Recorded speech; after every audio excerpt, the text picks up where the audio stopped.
Good morning.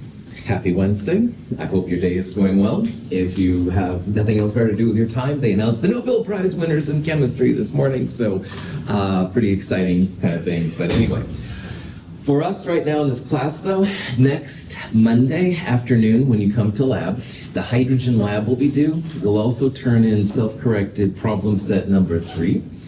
We'll take seminar self-quiz 3, followed by actual quiz number 3, and then we'll go next door and do the nomenclature lab. And as a reminder, if you haven't picked a class presentation element, do so by this Friday at 9 o'clock. It is worth a couple of points if you do it. If you don't know an element, I'm happy to pick one for you, but if you do it by this Friday at 9, it's worth your time. Questions on that? We went through a lot of theory as to how they developed how electrons fit around atoms, and it wasn't as simple as classical physics predicted. And through all of that, quantum chemistry, quantum theory, quantum physics, whatever you want to call it, was developed. And when you do some math, which is math 254 kind of stuff, when you do that, you end up with what are called the 4 quantum numbers, N, L, M sub L, and M sub S. And these 4 quantum numbers literally are numbers, all right? There are certain domains they can be in. Not all numbers are allowed. But from those 4 numbers, you can get a really good description as to how electrons are placed around atoms. And why that's cool is because most of chemistry involves electrons being transferred from atom A to atom B or something like that. And so that's how chemists can figure out when things happen and when they don't. So if you understand these 4, it's really, really helpful. N is called the shell. L is called the subshell. The orbital gets the symbol M sub L. And spin gets M sub S. So we'll talk about each one of these kind of in order, but remember these are like the results from calculus, which is kind of a cool thing. And again, it's all stuff that you could do if you took Math 254, but we're not going to do in this class. So the first one is the shell, and this one we kind of talked about in de Broglie's version of how he described electrons around atoms. And he saw that there was some kind of a principal quantum number. So again, if the phone here is like the nucleus, the electrons could be at n equals 1, or they could be at n equals 2, but they couldn't be like halfway, like 1.5 or 2 3/4 or something weird like that. So when it comes to n, the shell, these are always going to be whole numbers. They're never 0, they're never negative, and they do kind of represent approximately how far you are from the nucleus, all right? It's a little bit more complicated than that, but more or less, like n equals 2 electrons will be further out than n equals 1, and n equals 3 will be further out than n equals 2. Now, this is important because let's say that, Gabe here is an n equals 1 electron, all right? I can totally watch him and I can see what's happening, and so he can't like bring out his cell phone and text his friends or something like that because I'm on it, I'm watching him, all right? On the other hand, Antonio back there, he's a little further away and he can like sneak his phone out and do things, and I won't be paying attention because that's farther from me. So electrons that are closer are held on more tightly than the electrons which are farther away. And so the n equals 3 electrons will be more likely to react than the n equals 1 or n equals 2. Now, roughly, all right, the periods on the periodic table, and periods go left to right, roughly the periods correspond to the principal quantum number n, the shell number. And there's a little bit more to it than that, and we'll talk about it, but you can see here on the left-hand side of these periodic tables, there's these whole numbers. So period 1 is just hydrogen and helium. Period 2 is just lithium through neon, et cetera, et cetera. Again, there's a little bit more to it than that, but that's a rough way to think about how the shell affects our periodic table.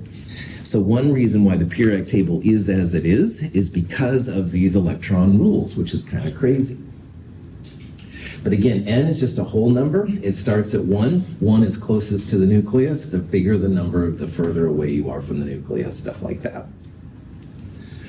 Now, the next quantum number is called the angular or subshell value. It has different names. Subshells are another way to talk about the energy of the electron, as we'll see in a little bit.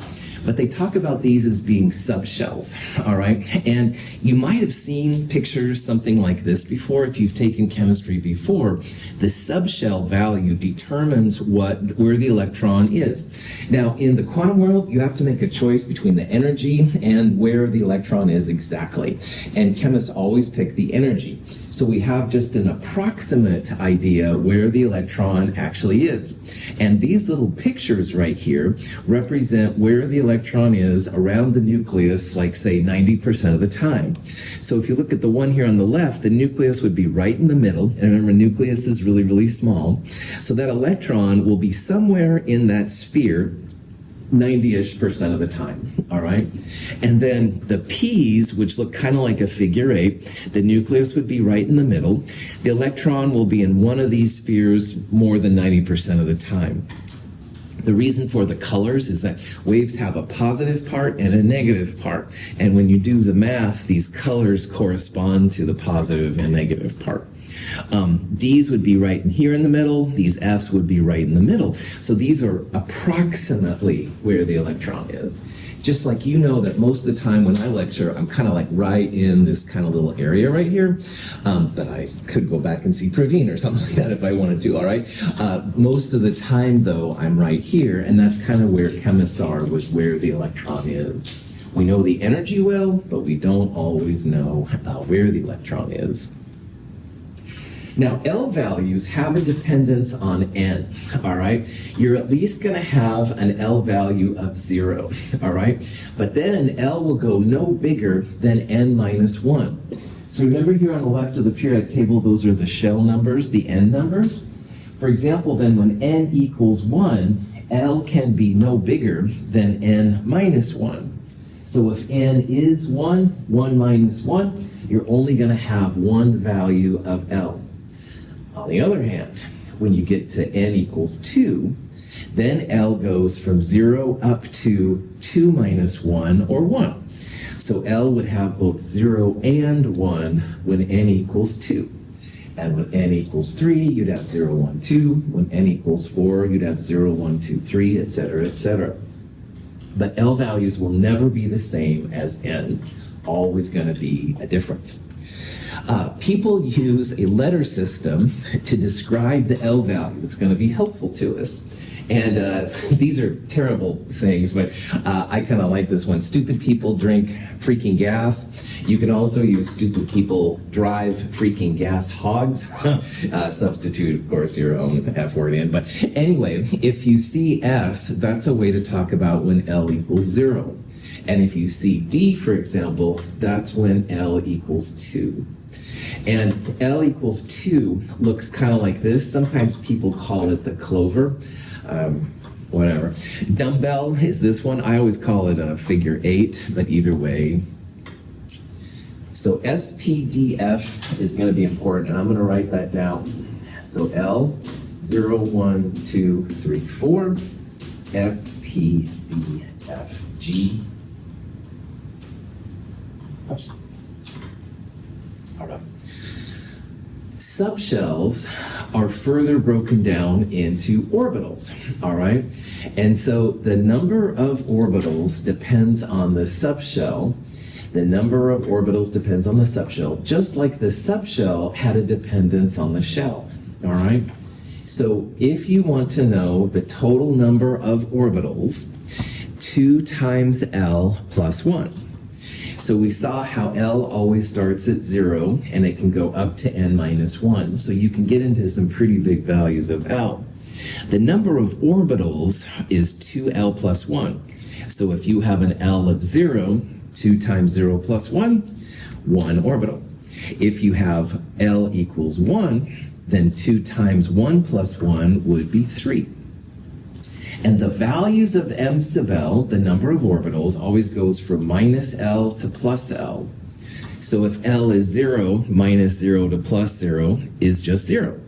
If L equals 1, m sub L goes minus 1 to plus 1 in whole numbers, minus 1, 0, plus 1. L equals 2, then minus 2 to plus 2, minus 2, minus 1, 0, plus 1, plus 2, etc., etc. These orbital values tell the rough angle at which they're aligned in the nucleus. And so here's an example of the easiest one to explain, which is the L equals 1 system. When L equals 1, M sub L has 3 values, -1, 0, and +1. And all of them look like a figure 8 or a spherical or whatever, or dumbbell or whatever they called it.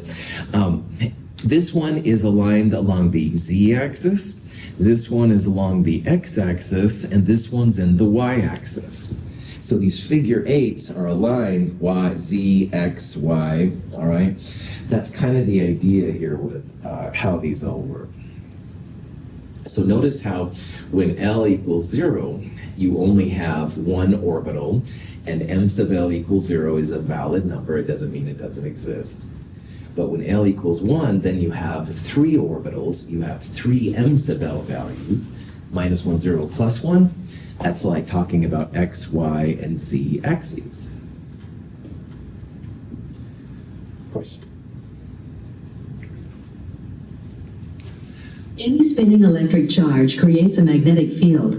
Spinning electrons produce magnetic fields with an identifiable magnetic polar orientation, so-called north or south. The polar orientation of a given electron is determined by the direction of its spin.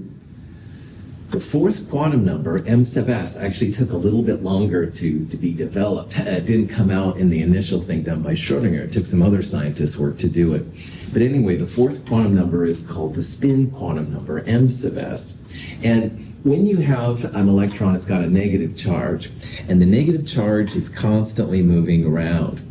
And almost always, there's going to be some kind of external magnetic field. Maybe it's a true magnet, maybe it's another atom. But anyway, you can think about M sub s as if the spin of the electron is aligned with the external field. That's +1/2. When spins are aligned, it takes less energy than when they aren't aligned. So M sub s -1 means that you'll have a magnet, say, facing north, and the M sub s negative -1/2 means that it's spinning south, all right? And it takes a little bit more energy to go that way.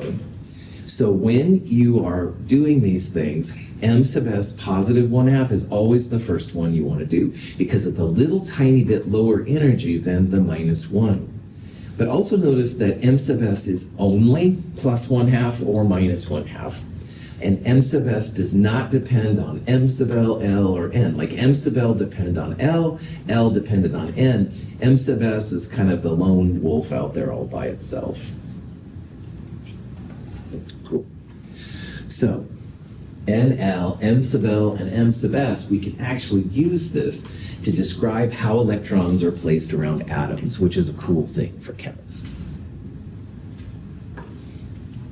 There's something else about M sub s which is kind of cool, which has to do with magnets. And we're kind of dipping our toe into physics here a little bit, but when you have a magnetic system, they talk about diamagnetic and paramagnetic. And a diamagnetic system just means that if you have an odd electron, every up spin 1/2 is canceled by a spin down -1/2. So the red arrows here represent the +1/2, if you will, and the blue ones represent the -1/2. And in this picture, you can see that every up has a down, every up has a down. So most systems that we deal with in our day-to-day world, like my remote control and the stapler and your cell phone, most things are diamagnetic, all right? They don't have any net magnetic interaction. However, there are some species in our world which have more spins ups than downs, or more downs than ups. They have a net magnetism associated with it, and these are called paramagnetic systems. Now, if you study nutrition at all, sometimes they talk about free radicals, or maybe you've heard about how they ban trans fats in foods, all right? All of these things are things that when they get into our body, they can cause us to age faster. And so paramagnetic systems are very, very reactive. And it can be good, but when it's just kind of random, it's usually not a good thing. So that's why they've now supposedly banned trans fats, so you don't have these free radicals running around your system. People take vitamin C sometimes to combat these things. They're antioxidants. All of these things are ways to fight paramagnetic things. Questions on them? Different materials have different magnetic properties. Liquid nitrogen is diamagnetic and is not attracted to the magnet. Liquid oxygen is paramagnetic. Paramagnetic substances in the liquid or solid state are generally attracted to magnetic fields. Liquid oxygen is held by the magnetic field. Liquid oxygen is a good example of a compound which is paramagnetic. It has odd electrons, and if you have those odd electrons, there's going to be some kind of interaction with a magnetic field. And so paramagnetic systems are these free radicals. They will oxidize your cells and cause damage. In chemistry, they're kind of wild cards. All right, you never quite know what a paramagnetic system is going to do, and so that's why it's kind of important. Now, again, most of the things in our day-to-day world are diamagnetic. So every up electron has a down. Every spin positive 1/2 has a spin minus 1/2 kind of next to it, and they cancel each other out. They're called spin paired. On the other hand, there are some substances that are diamagnetic. They'll have one unpaired electron, at least one, and that can cause some real damage if you don't know what's going on. We're going to show some diagrams like this here in a little bit. You know if a molecule or if an atom is paramagnetic because there will be one arrow that's up without a down, all right? So this is an example of a diamagnetic system. Notice that every up has a down. So the up would be the positive 1/2 and the down would be the minus 1/2. And if every up has a down, that's when it's diamagnetic. But if there's even one unpaired electron, this one has two unpaired electrons, that's going to make it paramagnetic. And we have to be a little bit more careful around those if we're going to be safe. Questions? Okay, so this is an overview of the quantum numbers. We'll talk more about it here in a little bit. The shell, the quantum number, is n, the subshell L, the orbital m sub L, and the spin m sub s. And n is just a whole number, kind of like Bohr's value, 1, 2, 3, 4, up to infinity. Never zero, never negative, etc., etc. L depends on n. L always starts at 0 and goes up to n minus 1. So for example, if you had n equals 2, then L would go from 0 to 1 in whole numbers. It would be 2 values in that case. M sub L depends on L. So if you have an L value, say, of 1, M sub L will be minus 1 to plus 1 in whole numbers. So minus 1, 0, plus 1 would be the 3 allowed M sub L values. But good old m sub s, that spin value is just positive or negative 1/2. Positive 1/2 is a little bit lower energy, the spin up. Negative 1/2 spin down is a little bit higher energy. Cool. So here's a question you might see. It says, here's a set of quantum numbers. Which one is not a valid set of quantum numbers? And this is the kind of question you might see, all right? And the things to look for. You can always start on the left and move right. N and m sub s are probably the easiest. N is always going to be a whole number. It's never going to be 0 or negative, and all of these n values follow that. That's cool. M sub s on the far right will always be positive or negative 1/2, and you can see that all of those values are positive and negative 1/2, no problem. The next thing I would look for is N and L cannot be the same number. So L equals 1 is cool because N equals 4. L goes from 0 up to 4 minus 1 or 3. 1 is legit. N equals 6. L goes from 0 up to 6 minus 1 or 5. So that's legit. But can N and L be the same number? No, right on. N and L have to be different. L has to be less than N. It cannot be the same number. So C would be the problem child at this point. M sub L goes from minus L to plus L. So like on L equals 2, M sub L would go from minus 2 to plus 2. So minus 2 minus 1, 0 plus 1 plus 2.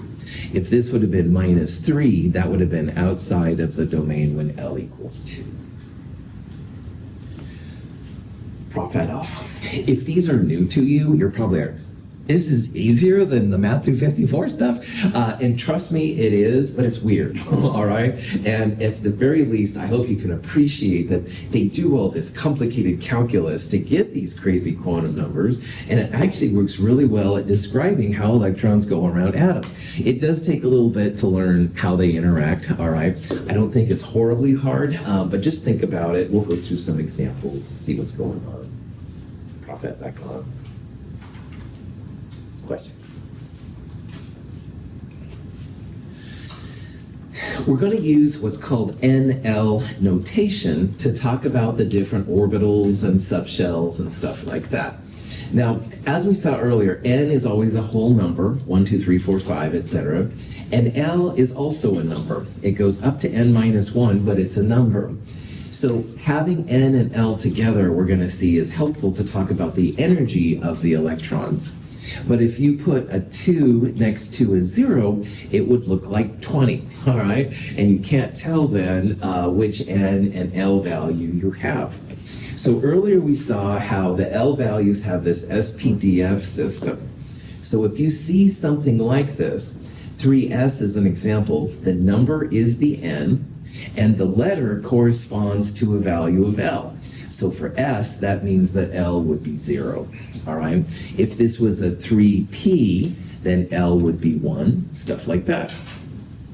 And we're going to see here that these little pictures right here represent the different orbitals in the subshells.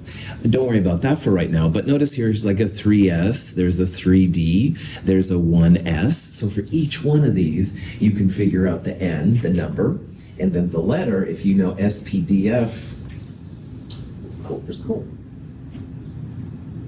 So knowing that, what type of NL notation would we use for this set of quantum numbers?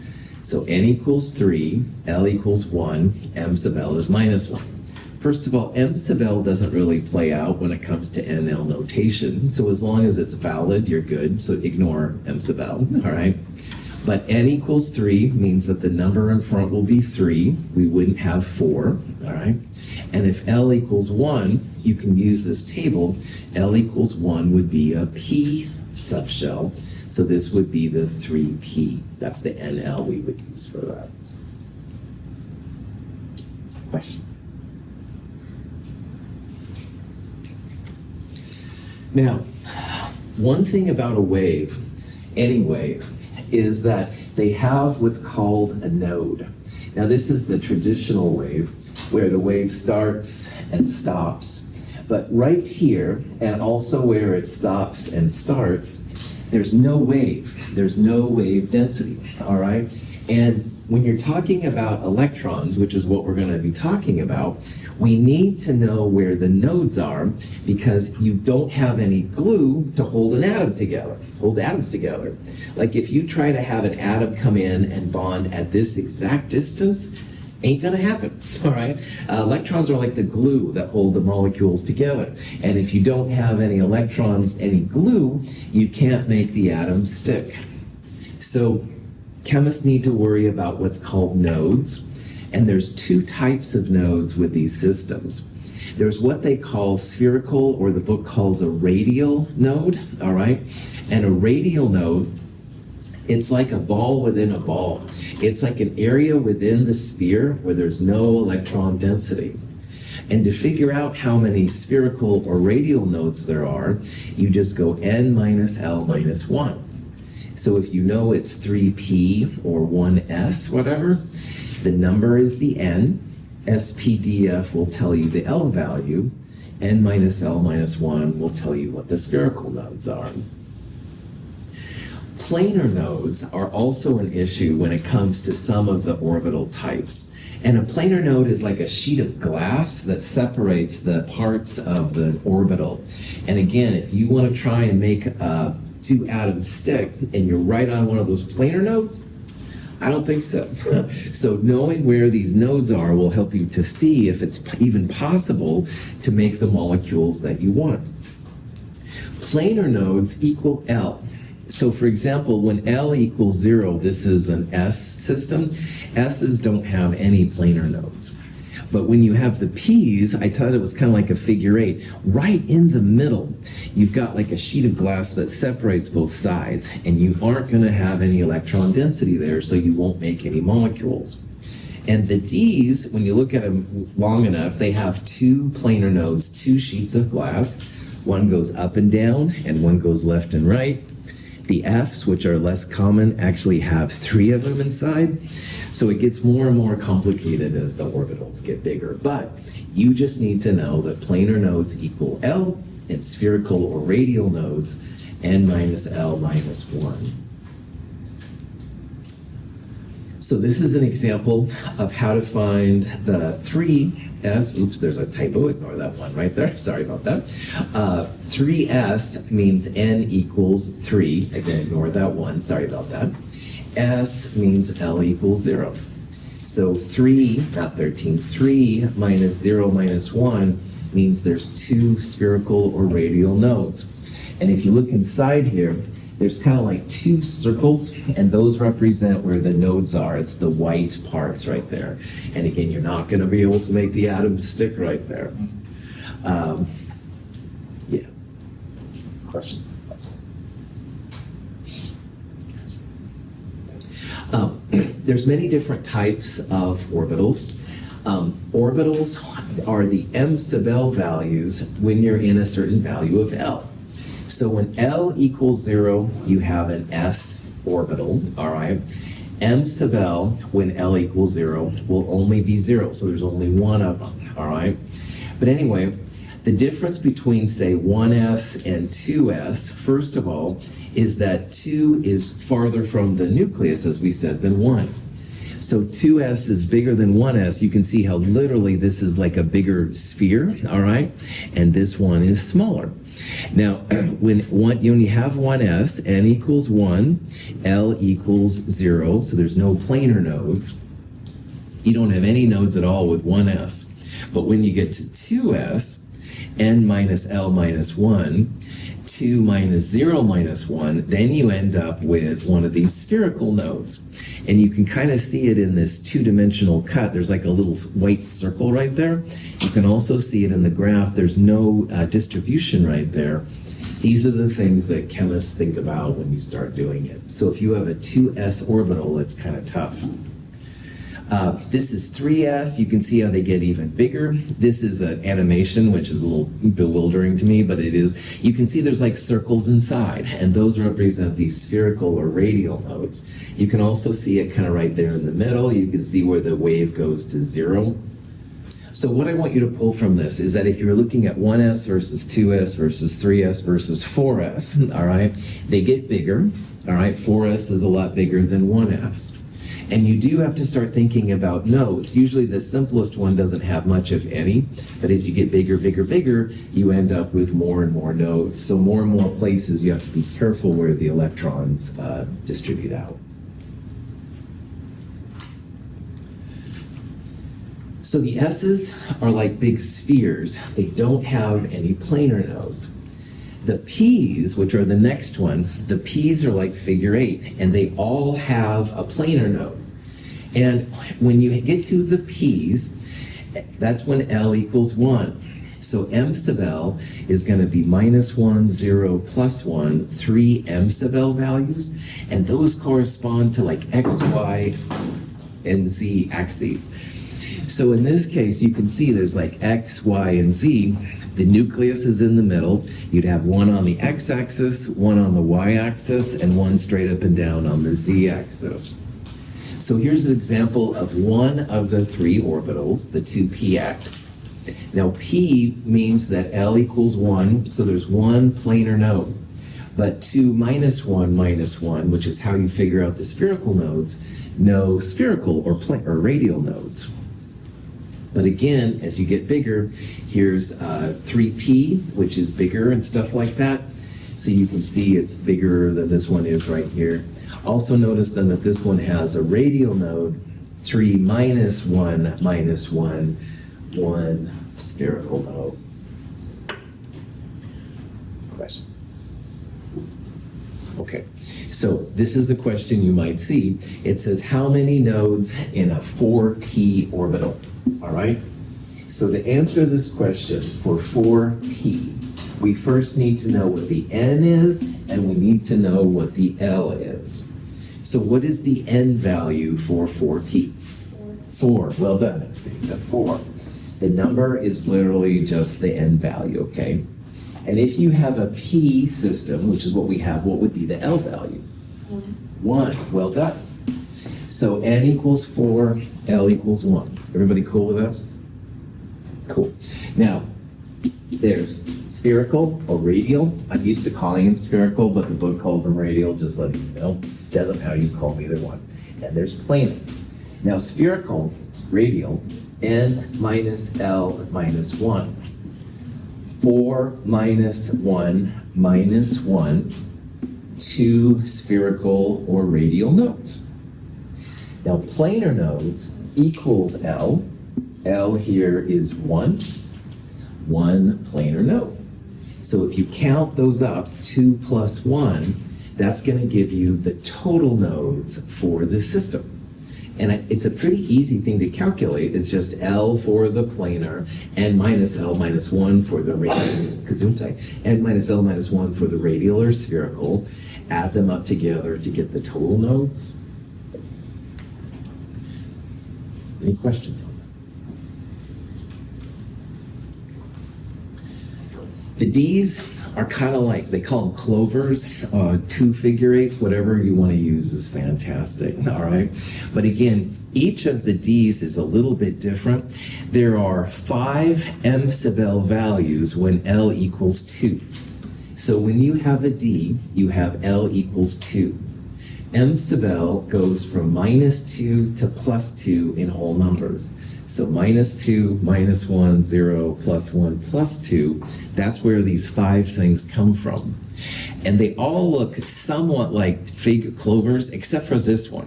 I call it the donut orbital. That's the only way. It's like a donut in the middle of a figure eight. I don't know, this is weird math to me, but anyway, the important thing is D's mean L equals 2, so that means they're going to have 2 planar nodes, 2 sheets of glass that separate them. And then spherical will be n minus L minus 1, etc., etc. But they're kind of cool looking. We're going to see that these are the orbitals used a lot in the transition metals, the groups in the middle. Yeah. Do we have to know that, like, when we see, like, x to the 2 minus, do we have to know that, oh, it's just getting, like, left or right or something like that? Good question, and no, you don't have to. Yeah, right on. These are used to differentiate them. They're all about the angles, but that's more fun than we need. Good question, yeah. Other questions? Yeah. So, like, do we have to, like, know the shapes? Like, I understand, like, Yes. clover, stuff like that, but, like, if we look at that, like, oh, it has to be a 3D or something like that. Yes. So, but it's not as hard as it might seem. The spheres are S's, the figure eights are P's, and most of these are like 2 figure eights, like a clover, okay, except for the donut one. So, if you saw an F, which I'll show just pictures of, it would be like 3 of these kind of figure eights all smashed together. So that's as much as you need. Good question. All of this stuff stems from math. Again, if you've been in Math 254, it's amazing. You can graph the probability of where the waves are. And again, these represent where the electron will be more than 90% of the time. So if you happen to get in this orbital, and this is where Anastasia's comment was correct, if you happen to get an electron in this orbital, that's where it's going to be more than 90% of the time. But once in a while, electrons will be like up here. This is what they call quantum tunneling, and that's way beyond where we are as a class. But in the Nobel Prize for Physics yesterday, that's one of the things they were working on, like when electrons are outside of these things, which is pretty cool. But that's more fun than we need in Chemistry 221. Get too excited. Questions? So, which one of these orbitals do you think would have the most volume? Which one is the biggest? Okay? So we've seen some pictures here of like 1s versus 2s versus 3s. Which one of those was the biggest? 3s, that's right. The bigger the n, the bigger the shape, the bigger the volume, all right? So more than the SPDF part, what I would do is I'd look at the n value. The n value should give you the biggest volume. So on this one, you have 1, 2, 3, 4. N of 4 should be the biggest volume. That's a pretty good bet to make. Questions? F's aren't seen as often. These are just some pictures to show you what they're like. Notice the donuts and stuff like that. Most of the F's are like 1, 2, and 3 figure eights kind of squished together, all right? So if you have these 3 figure eights together, that's when they're going to be F's. And they all have weird things like this, and we don't need to worry about it. This is a great summary from our textbook. S's, again, basically spheres. The P's are basically figure eights. The D's, most of them, except for that donut thing, most of them are like 2 figure eights kind of squished together, with the donut exception.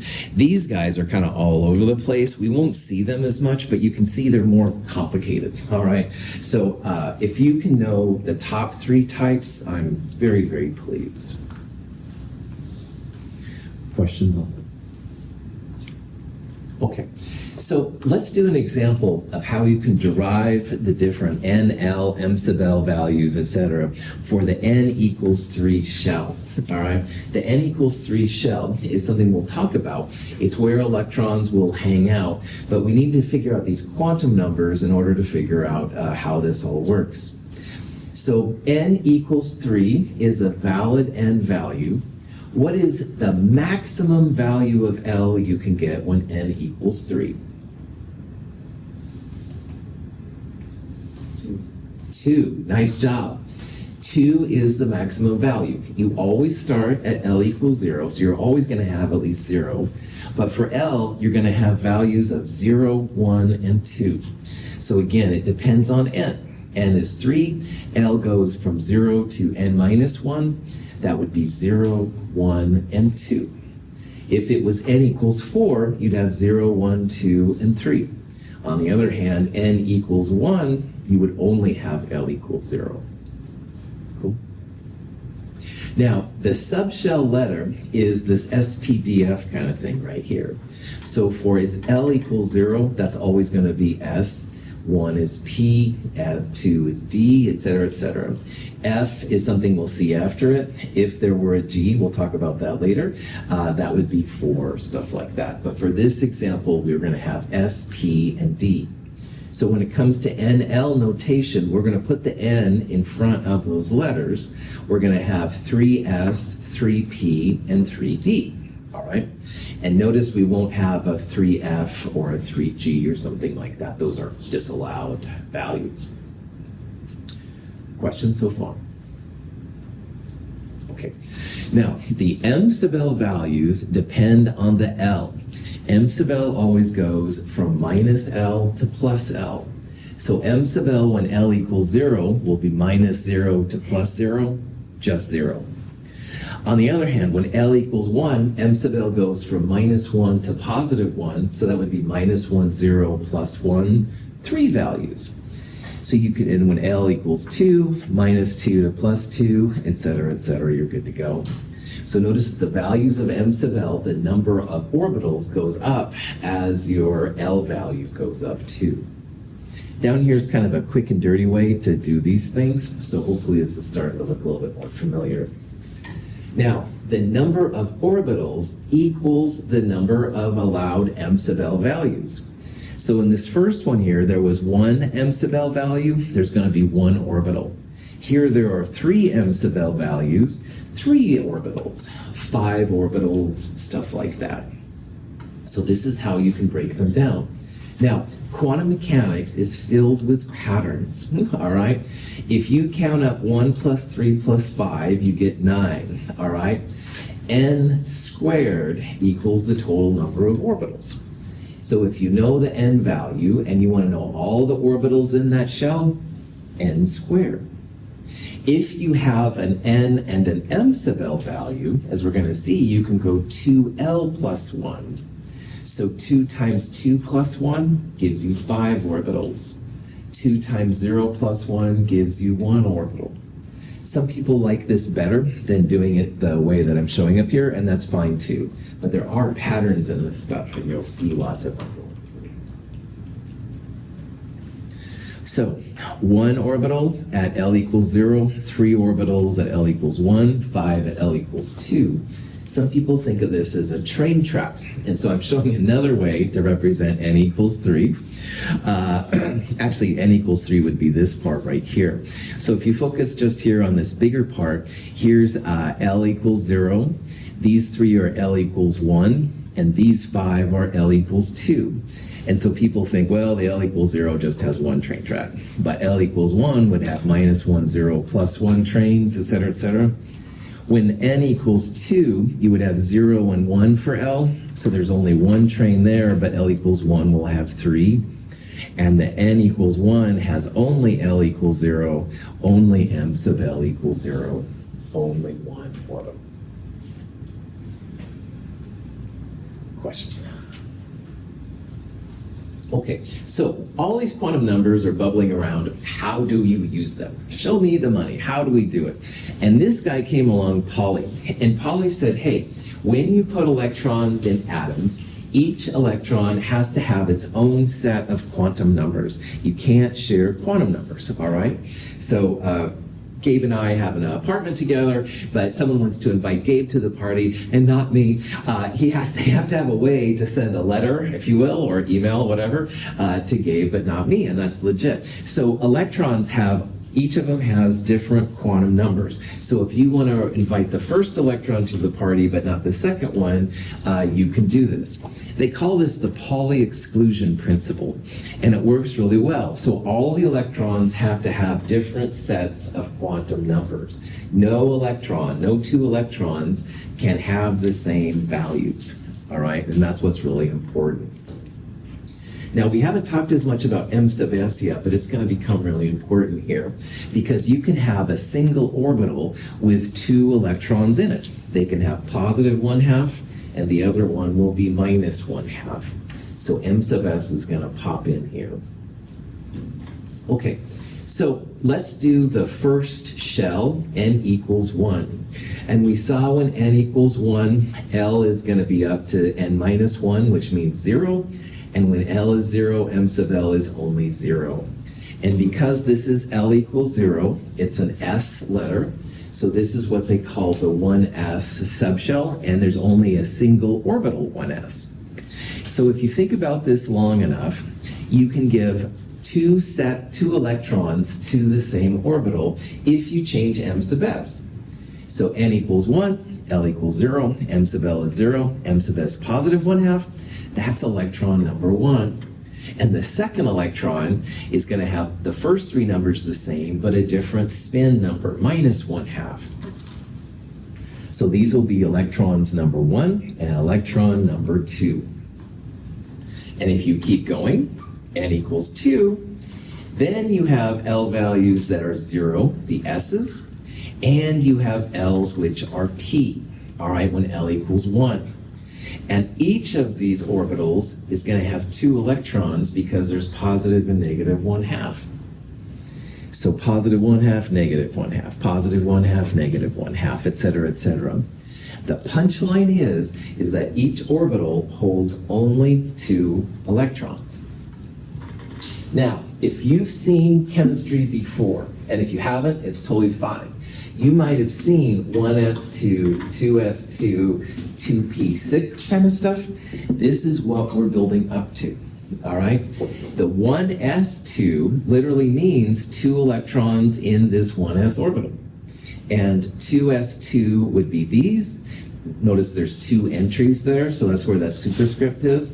There's 6 entries here, so that's where the 6 is. So if you've seen that, that's where we're going. If you haven't seen it, then just ignore it. We'll talk about it a little bit here. So, questions? Yes. Those are superscripts, right? Not subscripts? Yes, these numbers here are superscripts. That's right. Good. I'll show examples. That's really good. All right. Don't get too bore you here, but I wanted to show you how here's the next group. Here's the n equals 3 shell we just went through.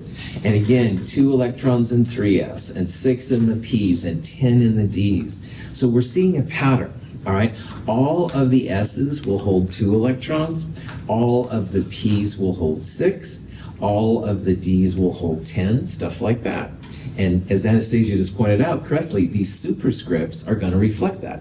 S's can hold up to 2, P's can hold up to 6, D's can hold up to 10, and you can figure out the total number of electrons if you want. And here's even one more. And again, I had to keep going in another column because there were so many electrons. But the punchline here is not that you like, oh my gosh, I need to memorize this. I just want you to see that all these electrons have their own address, all right? There's no other electron with this address in this whole column, all right? They're all different. And we'll call them different subshells and NL values and stuff like that. But they are all different, which is kind of cool. Okay. Now, we've got 1s and 2s and 2p and 3s and 3p, et cetera, et cetera. How do we start putting them in the atoms, all right? Single electron atom, hydrogen. Subshell energies depend only on the subshell's principal quantum numbers. In a mini electron atom, the presence of electrons in one subshell affects the energy of other subshells. Consequently, the subshells are not filled simply on the basis of the principal quantum number. So in the first version with Bohr, the energy, as we saw in the lab on Monday, was just based on n. So 1 over n squared times that RHC thing gave you the energy. In the big version of quantum mechanics, it's n plus L. So notice here that 2s is a little bit lower than 2p. 3s is lower than 3p, and 3p is lower than 3d, and 4s actually sneaks in. So it's the n plus L rule that dictates the energy of things.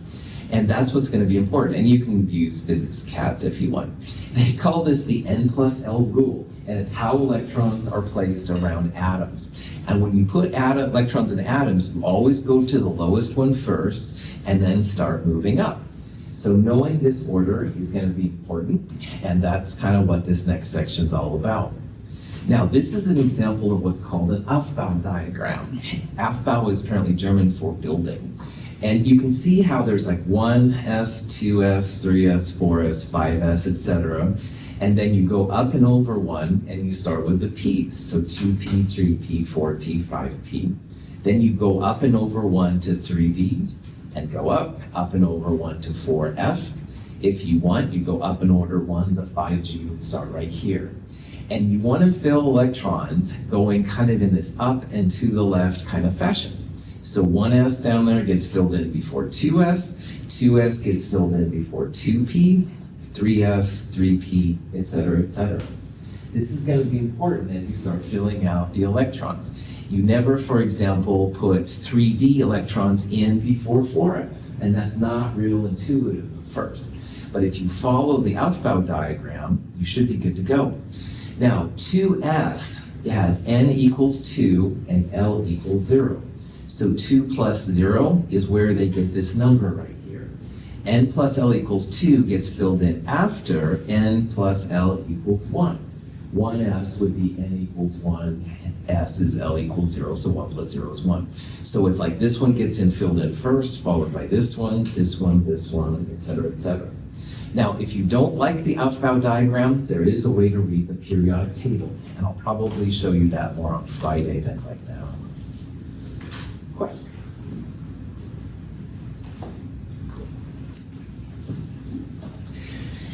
The periodic table is separated by these different orbitals and subshells. So notice that hydrogen and helium, those are the 1s system, and they always get the first electrons.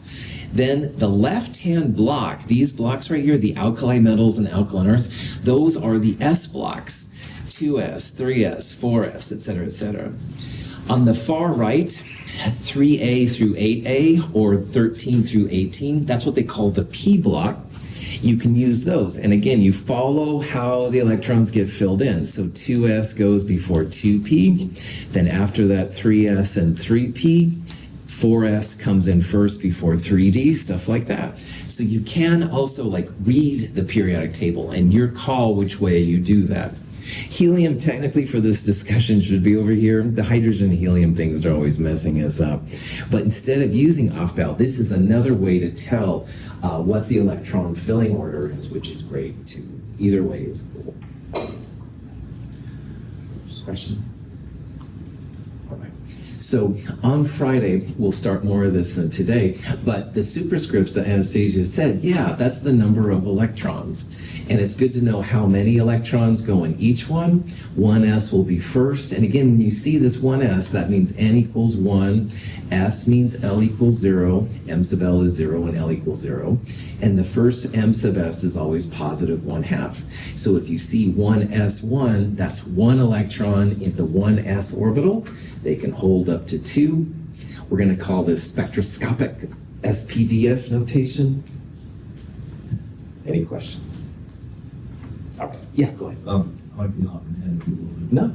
S equals 2 electrons, P equals 6, was D equals 10. Yes. And then F 14. Yes. And G would be plus 4 after that, 18. H would be after that, 22. If we ever get to it. Haven't got to it yet. All right, but maybe one day. All right. Thank you for being here. Have a great day.